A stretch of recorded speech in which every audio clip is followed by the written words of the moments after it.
नमस्कार. हे लोणचं बघून तुमच्या तोंडाला पाणी नक्कीच सुटलं असेल. तर हे गावरान पद्धतीचं आणि खूप छान असं चवीचं आंब्याचं लोणचं कसं बनवायचं ते आपण आज बघणार आहोत. वर्ष काय 2 वर्ष अगदी आरामात टिकेल असं हे खूप सुंदर आणि चविष्ट असं हे आंब्याचं लोणचं तयार होतं. तर ते लोणचं कसं बनवायचं ते आता बघूया. तर ह्याच्यासाठी बघा मी अर्धा किलो आंबे आहेत. तर ते कैऱ्या तर त्या कैऱ्या मी स्वच्छ धुवून घेतल्या, पुसून घेतल्या, त्याच्या फोडी करून घेतल्या आणि त्याला मीठ, हळद आणि थोडासा हिंग लावून एक रात्रभर तसंच ठेवून दिलं. दुसऱ्या दिवशी त्यांना कैरीच्या फोडींना पाणी सुटलं तर ते पाणी बाजूला केलं आणि नुसत्या फोडी आहेत त्या उन्हामध्ये मी तासाभरासाठी वाळवून घेतलेल्या आहेत. तर याचा मसाला कसा करायचा ते बघूया. तर मसाल्यासाठी साहित्य बघा.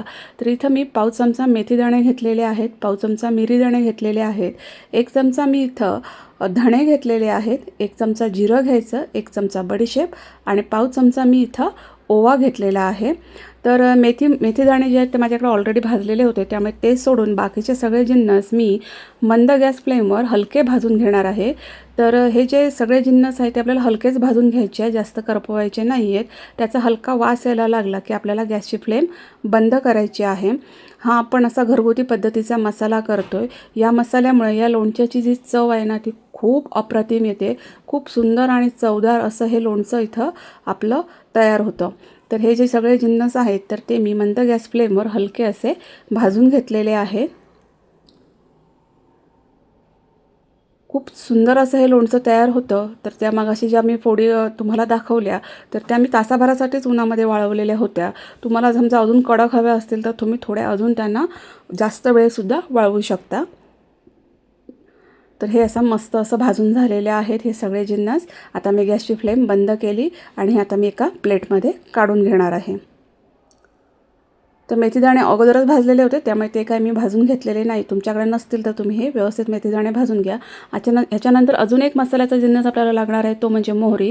तर 1 चमचा मोहरी आहे ती चांगली मस्त अगदी तडतडेपर्यंत आपल्याला भाजून घ्यायची आहे. मगासच्या मसाल्यांमध्ये मी ते घातली नाही कारण आपल्याला मोहरी ही सेपरेट तडतडेपर्यंत भाजून घ्यायची होती, म्हणून हीच मी सेपरेट भाजून घेतलेली आहे. तर अशी मोहरी व्यवस्थित भाजून घ्यायची.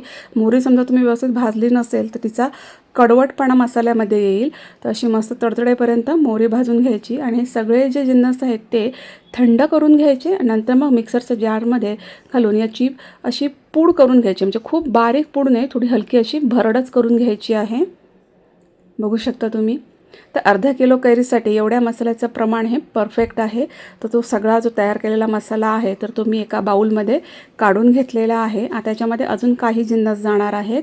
तर त्याच्यामध्ये आहे ते म्हणजे पाव चमचा मी हळद घातलेली आहे, पाव चमचा मी इथं कलौंजी म्हणजे कांद्याचं बी घातलेलं आहे. माझ्याकडे होतं म्हणून घातलं, तुमच्याकडे नसेल नाही घातलं तरी चालेल. 1 चमचा साधं मीठ, 1 चमचा मी इथं खडे मीठ पण वापरलेलं आहे आणि 1 चमचा लाल तिखट. तर खडे मिठाच्यामुळे काय होतं की लोणच्याला ना एकदम मस्त एकदम टिपिकल अशी गावरान पद्धतीची चव येते. त्यामुळे खडे मीठ असेल तर नक्की वापरा. थोडा हिंग पण घातलेला आहे. मिठाचं प्रमाण थोडंसं जास्त ठेवायचं आहे कारण आपण इथे लोणचं करतो. आणि आता हे सगळं छान असं एकत्र करून घ्यायचं आहे. तर मी जेव्हा फोडी केलेल्या कैरीच्या तर त्यावेळी मी त्याला हिंग पण लावलेला होता, हळद पण लावलेली होती. त्यामुळे काय होतं की कैरी जी आहे ती टिकायला खूप मदत होते आणि लोणचं पण चवदार तयार होतं. तर तापून थंड केलेलं मी इथं तेल घेतलेलं आहे. तर तेल चांगलं धूर येईपर्यंत तापून घ्यायचं आणि थंड करून घ्यायचं. तर इथं मी थोडीशी जी लसूण आहे तर ती सोलून घेतली आणि ती उन्हामध्ये वाळवत ठेवलेली. तर 1 तासाभरासाठी लसूण इथं वाळवत ठेवायची आहे. तर आपल्या ह्या मगाशच्या कैरीच्या वाळवून ठेवलेल्या फोडी आणि एक अख्खा लसणाचा गड्डा घेतला आहे, तो व्यवस्थित साफ करून उन्हामध्ये मी 1 तास जरा वाळत ठेवलेला. म्हणजे जो लसणाचा पण थोडासा कुठेतरी अगदी ओलसरपणा असेल तो थोडा कमी होतो आणि हे जे लोणचं टिकायला भरपूर मदत होते. आता ह्याच्यामध्ये लसूण मी घातला आहे. खूप छान चव येते अशा लोणच्यामध्ये ह्या लसणीचा. पण तुम्हाला जर स्किप करायची असेल तर तुम्ही करू शकता. पण हे गावरान पद्धतीचं लोणचं आहे त्यामुळे इथं लसूण पण आवर्जून घातला जातो आणि खूप छान लागतो. पण हे सगळं छान अगदी मी एकत्र केलं आणि झाकून एका रात्रीसाठी तसंच ठेवून दिलेलं आहे. म्हणजे या फोडींमध्ये सगळा मसाला जो आहे तो खूप छान लागला जाईल. तर एका रात्रीनंतर बघू शकता सगळ्या फोडींना हा मसाला जो आहे तो मस्त अगदी लागलेला आहे. आणि जसजसं हे लोणचं मुरत जाईल ना तसतशी याची चव अजून जास्त येत जाईल. तर याच्यामध्ये अजून एक मी घटक घातलेला आहे ती म्हणजे मोहरीची डाळ. तर माझ्याकडे नव्हती, दुसऱ्या दिवशी मी आणली ती बाजारातनं आणि 1 चमचा मोहरीची डाळ याच्यामध्ये घातलेली आहे. तर मोहरीची डाळ पण थोडीशी 1 तासासाठी उन्हामध्ये थोडीशी वाळवून घ्यायची किंवा हलकी तुम्ही भाजून घेतली तरी चालेल. कारण लोणच्याचे सगळे जिन्नस असतात ते मस्त असे कोरडेच करून घ्यायचे असतात, तरच आपलं लोणचं टिकण्यासाठी खूप मदत होते. आणि आता हे सगळं छान असं एकत्र करून घेतलेलं आहे आणि बघू शकता एकदम गावरान पद्धतीचं मस्त चवीचं असं हे लोणचं तयार झालेलं आहे. जेव्हा तुम्ही जेवताना हे तोंडी लावायला घ्याल, तुमच्या जेवणाची चव आहे ना ती डबल टिब्बल वाढेल. एकदम तोंडाला मस्त अशी चव येईल असं हे मस्त असं आपलं लोणचं इथं तयार झालेलं आहे.